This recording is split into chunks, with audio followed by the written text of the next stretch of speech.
Well, we just saw 50 Shades of Grey, and on this show I take my friends, we go see a movie, we review it in the car, and then we have a discussion. The review part is spoiler-free, so if you're on the fence or looking for a recommendation, you can watch that part without getting spoiled.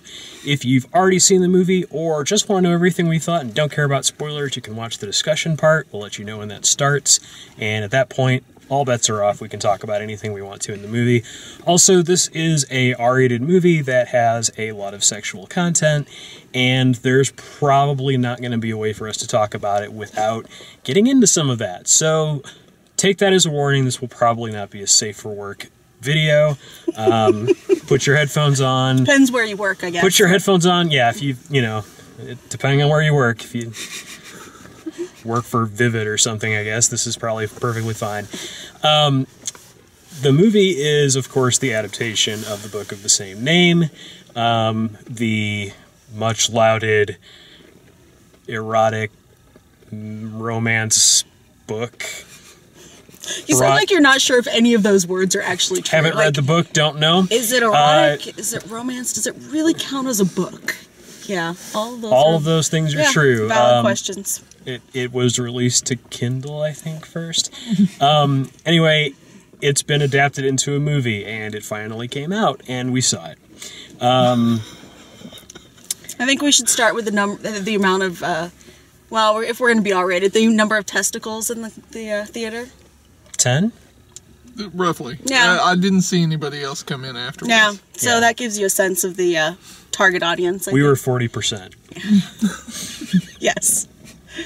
Of them. And you were doing it for science. It was a sea of estrogen. It was... Of all ages. Yeah. Really. People that watch this movie around us seem to enjoy it until the end. Seem to enjoy the beginning more than the first half more than the second half. For me personally, it's sort of a curiosity to see if, I don't know that this really, certainly doesn't live up to the hype of what the book is supposed to be, but it's interesting just to see as a curiosity how they would take a story like this and make it into a mainstream movie. Oddly, it's more watchable than something like Twilight. I don't know, it's a very simple style of storytelling where you're mostly focused on the two main characters. There's not a whole lot of extra periphery going on, and because it's not supernatural, it's really about figuring out who these people are. And you have this sort of obvious, what's eating Christian Grey, what's really wrong with him, which is part of the appeal, I guess, trying to figure out the enigma, and of course the can I tame him all girls boy like bad boys thing. Right? Who would I recommend the movie to? If you're big into the books or you're really curious about it, I mean, honestly, I'm not going to tell people that want to see it not to see it. It was interesting enough to warrant watching at least once, even if you wait until it comes out on VOD. It ends in a very bizarre, non-ending sort of way. It's not even really a cliffhanger. It just sort of goes, and it's over. So that's another thing to keep in mind, is that, your expectations are going to be, they need to be low, for the ending side of it. And I'll get into more detail on all of that, and I'm sure you guys have more to say about it. So I think most of you, if not all of you, have read the book. But yeah, my recommendation is, purely from if you just want to see how it fared being adapted to the screen, from a is it so bad it's good perspective, yes and no. There are parts of it that are so bad it's good. There are parts of it that are so bad it's bad.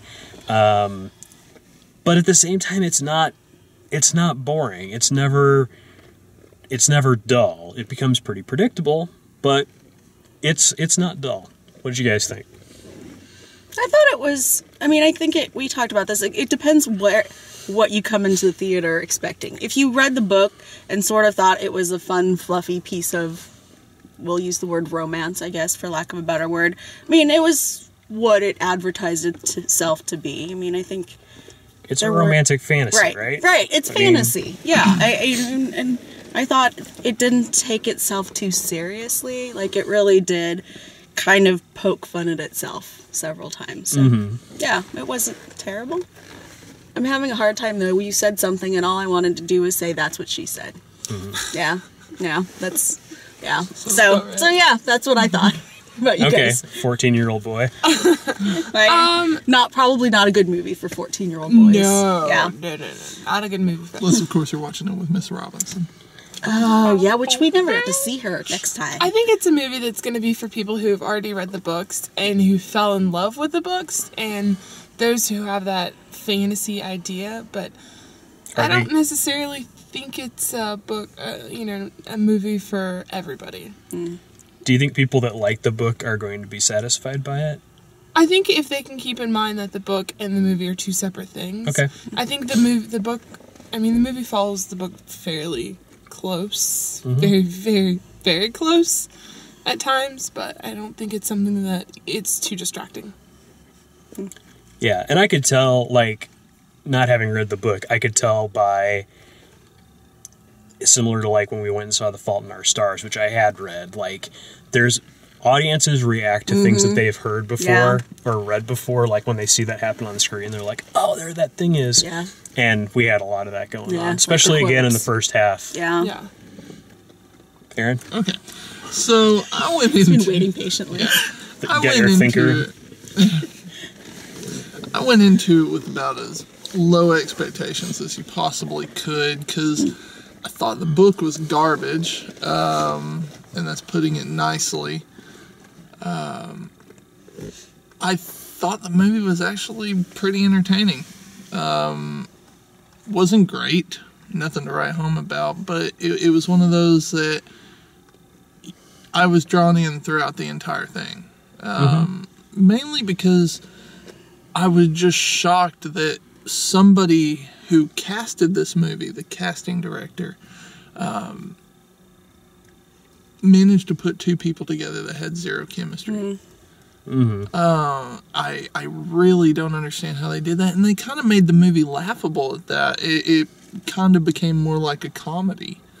It was much better than I thought it would be. They took, I think that part, I think the comedy aspect of it worked in its favor. yeah, and I've got much more to say in the discussion, but Okay. I would say, Would you recommend it? I wouldn't recommend going and seeing it, especially, being this weekend's Valentine's. It's not going to be the type of movie that you want to go on a date with.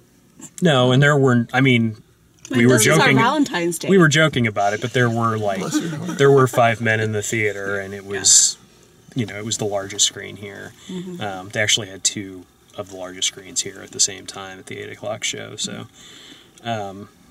yeah, in general, I don't think this is a movie that men will want to see, or But if I were, if my date wanted me to see this movie, it wouldn't hurt my self-esteem to watch it. It wouldn't Hurt your self-esteem.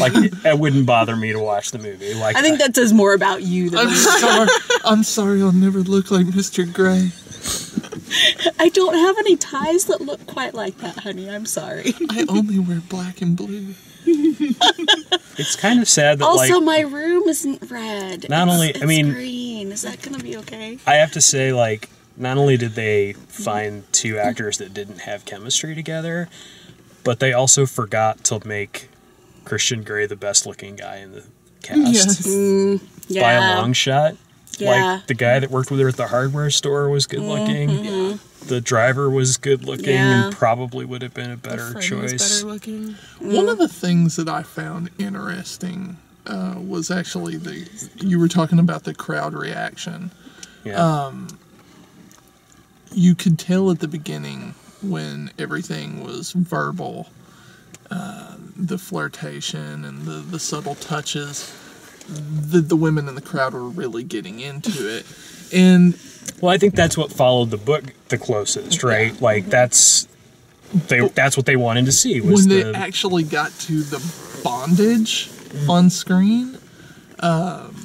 Seeing that is definitely different from reading it. Of course. And you could hear the mood change. Well, and sort of like uncomfortable giggling. All of a sudden, this wasn't what they wanted. It was like they knew what it was. Yeah. But every scene's uncomfortable, and it's one of those things where if they go and watch it a second time and know exactly how each scene plays out, there's a different vibe to it. When you don't know, like, if this is going to go horribly wrong, you're not going to be interested in the scene. You're just going to be worried about the scene.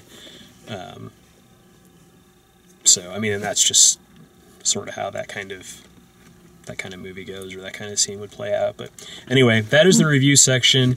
If that sounds like a movie you want to see, don't let us spoil it for you. Go check it out. After this point, we'll get into the discussion, and all bets are off. We'll talk about anything we want to. So there.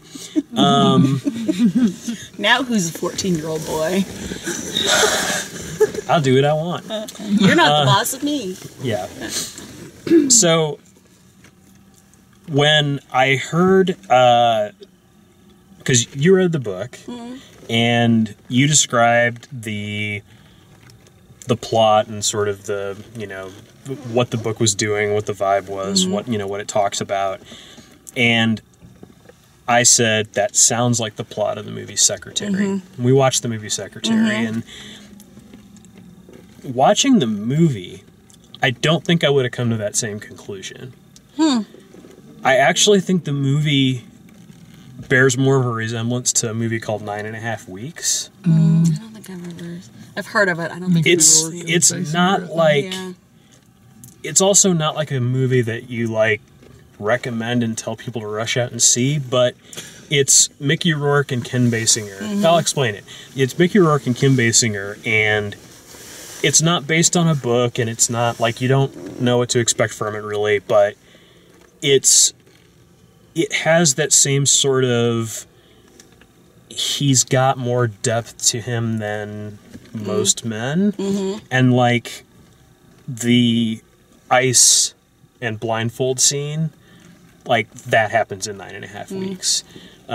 There's lots of stuff that happens like that, and it also gets to, like, he goes too far, and they have trouble with it, and they try to, like, explain it to one another, but it's so much more... It's so much less of, like, that's just the way I am. It's much more of, like, they're adults having conversations with each other. Right. And for him to say things like, I'm not interested in this, or, I don't want to, I'm not interested in dating, I just want to do this. Right. Like, those kinds of things happen in 9.5 weeks. So that's what it reminded me of. And 9.5 Weeks is a much better movie. It's also I think a movie that's intended to be sort of an erotic, romantic movie. But it also has a bit of a dark edge to it, like this does. So that was just my... The book is much closer to Secretary. Secretary has a darker edge. The book definitely goes darker than the movie does. And I know the reason being is seeing things that are gonna that happen in that book are gonna be a lot worse than reading them. And as such, they wanted to keep the female audience as much as possible. So they made Christian a redeemable character. Yeah, that's what you were saying. He doesn't do anything that crosses the line like the book does. Everything in this, she's completely consents to. She even stated consent. In the book, that's not the case. No, well, and I think when you're reading eroticism and you're imagining eroticism, you sort of almost subconsciously edit out what you don't like about what you're reading, and you embellish the part that you like the way you like it. So what's happening in your head is more suggestion than it is literal. Like, I mean, he straight up rapes her in the book. And they completely cut out anything that even remotely makes him look that bad. Right. So, And you have to think of, like, there are people that, even if they had read the book, would be uncomfortable watching that on the screen. And there's also, plenty of people that this is going to be their introduction to 50 Shades of Grey. True. yeah. People like me that haven't read the book, and this is going to be the first, interaction that they have with it. And not like, I don't know. I don't know. to the point, the fact that they sanitized it actually kind of irked me, because I was like, wow, they completely took this book and cut, like, everything out of it. But you can see where it could, and it will, from what I understand, get worse before it gets better, right? Like, the second book is 50 Shades Darker. Yeah, and the third is 50 Shades Freer. Freed, something like that, yeah. So, I'm assuming that, they end the movie, spoiler, not together, and... But she just can't resist him. Right, of course. They made the movie... This is how this all works. They already have done the same plot 3 times in this movie. Yeah. Yes. There was a scene where, just out of nowhere, and I have looked at a couple of other reviews, but there is a scene where just it comes completely out of nowhere. She's just had it, and she's done, and she's like, "Why do you have to be like this?" It's like, we just spent 45 minutes explaining why he's like this. There's a written contract about the way he is. Right. Like, why is any of this a surprise to you? If you're looking for a 21-year-old man, you need to look elsewhere. Like, he's not going to be that man. Well, and that other guy's been calling her, and right. she's ignoring it because he's not interested. And they really played that down, too. In the book, he's much more persistent. Yeah, and it causes more friction and more... And I actually think they probably took it out to make Christian look better too, because he gets really sort of jealous and controlling, and that makes sense in a book. Yeah. In a movie, I really thought the movie was well directed and well paced. I think the biggest thing that it had trouble with was the tone. That it was funny and interesting for the first half. First 2/3 even, and then it just became really stupid, because she's asking all these questions that we already know the answers to, and it's basically just an excuse for them to break up so they can roll the credits and set up the next movie. I think the part where when he comes in and they're out at the coffee house, having tea or whatever, but walking from the hotel after the photo shoot, he's like, "Is that your boyfriend?" And I was like, I felt like in the movie or in the book, there was a little more of a subtle approach to, do you know this guy? Right. Is he your friend? Is he a little bit more? But he's very drilled. Like, in the beginning of the movie, it's very this is the book, this is the line, say the line, go on. It's very much also in the book structured, and it doesn't flow very well at all in the beginning. Yeah. But I could tell that, things were shifted. Things were happening earlier so that they could get them...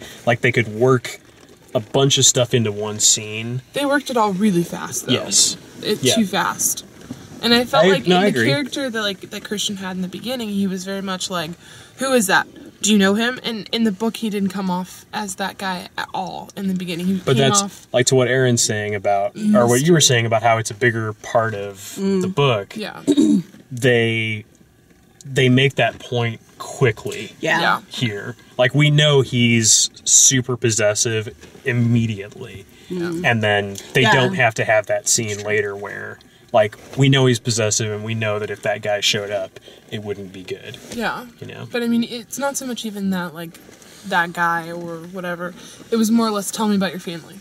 Like, it was just reading this line, tell me about your family. Okay, we can't finish coffee. Why are you in, why do you get in so much trouble? Or, when she almost gets hit by the bike rider. Mm-hmm. It's just, I don't know. I didn't enjoy the beginning at all. Another thing that I thought was interesting, and it really goes to the fact that they're trying to humanize Christian Grey. In the book, he's referred to 90% of the series as Mr. Grey. He even has it as a rule is she can't call him Christian. She has to refer to him as Mr. Grey. And in the movie, because she calls him Christian throughout the entire thing, it kind of humanizes him and gets them a little closer together. There's less distance with the character. And I thought that was an interesting approach. Not quite as effective as it would be like if there was all the bad stuff in the movie. That would have a more humanizing approach. But with the fact that they already sanitized him down, it just seemed like he was just your regular Joe on the street. Beyond the fact that he doesn't, like, he's not physically intimidating. The actor's not physically intimidating. Or attractive. That. No. He's no Charlie Hunnam. He's not. He's just not kind attractive. He's just kind of a goofy looking guy.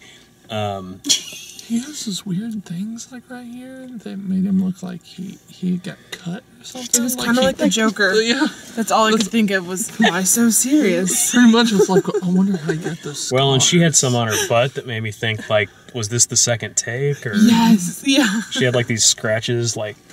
I didn't. I was not looking. It was for in it. that. It was just in that, like, one scene, The because one they scene. showed her a He couple of was looking for times. science. Yeah. Yes, right. It was research. That's right. Yes. Doing the jobs that other people. Yeah, I mean, it's going to be hard for me to really complain about me looking at people's body parts, so I should just stop now. Yeah. That is fair enough. Yeah. But beyond the fact that, the actor they chose, I mean, is he supposed to be older than her in the books? Yeah, but he does not look like he's 27. A He's supposed to be 27. billionaire. And she's supposed to be, I guess, just graduating from college, so. She can play her role. 21, Yeah. 22? Yeah. Her roommate, that's not who I pictured it would be whatsoever. Or his brother. There was The casting was... Yeah, his brother. Very, they very didn't poor. even. Yeah. I thought his brother would have been the hardware guy. Yeah. The I guy in the about hardware. that. His brother was just kind of goofy looking. Well, they cut Looks like out he was pretty in a much band. all of the side characters, Yeah. so it didn't really matter who played who. Another interesting thing, and this goes to a choice of, I guess, costume. There was a lot of pubic hair. Like, you don't see that anymore. I was surprised. Yeah, there was a lot That of. is some Mayhaw But Bush. they left it there because she was a virgin. But he Yeah. had it too. Yeah. Like, you We just, did get a glimpse of that. You yeah. just don't see that. Honestly, I thought... I didn't find that excessive at all. I honestly... No, I no, thought, no. It wasn't. I think his point is not that you could see it, but that it existed. Yeah, there, it's that like- most people groom more than that. Nowadays, Like most people women are have like less hair than that. No, I- just lots of manscaping. sorry. It brought the 70s back. understand Sorry. the point completely. What I'm saying is, because they can't show more than they can show in an R-rated movie, that was a way to do that without showing anything. It was a way to tell the audience, this is what we're showing you but not showing you. Because you don't see pubic hair in R-rated movies almost ever either. There was... The scene where you see his is like this split-second shot, and it's like just the very top. I think we may have gone from R into NC-17. No, we Just haven't. the No, we haven't. It's just the tip. No, it's the opposite end of the tip. Ugh, people don't know anything. But it's another one. They didn't teach that in medical school. It's one of those. It's another one of those things where we're trying to give the audience, like, we're trying to show you more than we can show you. We're giving you more for less. You're using the negative space. Yes, you're implying something. It's more implied, and more racy in general, that you're seeing something that you wouldn't normally see in an R-rated movie. And I thought the sex scenes were really well shot. Like they were tastefully done. Yes, they were tastefully done. The entire movie was well shot. Yeah. It looked great. I think the directing was really great. I think that they had their work cut out for making that story work and making it fit into a 2-hour movie. An installment, and have it end the way it ended. Yeah. It's just not going to be satisfying. Yeah. I read the book. We're stuck with that Christian for all the movies now. I read the book and I knew how it was going to end. But I still got a little bit of a feeling of, like, Fellowship of the Ring when they just, like, come out of the cave and start walking down towards the water and the credits start to roll. I'm like, oh, God. It's over? It's just, like, I just got violated by this movie. They just leave us hanging like that. Yeah, it's also, I mean... Take that. You will. If that were, and I'm sure that if that's how the first book actually ends, then, that was intended to be the end of the story. And she'd said everything that she wanted to say, and then it was, oh, this is successful, let's build something else out of it. Which, if this was the end, like, I would be satisfied, but they would have done the movie slightly different. They would have had the ending be more definitive. She would have had, like, another scene with the roommate where she talked about it or cried or something like that. Like, they would have given it a little bit more closure than they did, instead of just she leaves and they roll credits. In the book, it's quite a bit more violent. The end there, more dramatic. Okay. He goes overboard, like, a little bit further than 6 swats. Okay. It's but the point, I mean, she's still a lot darker and a lot more definitive. They're parting there. Right. They still end up apart. And, I think the movie is wisely setting itself up for marathon viewing. I mean, with, obviously... Which is kind of how I read the books. It was just kind of all one... Right. Yeah.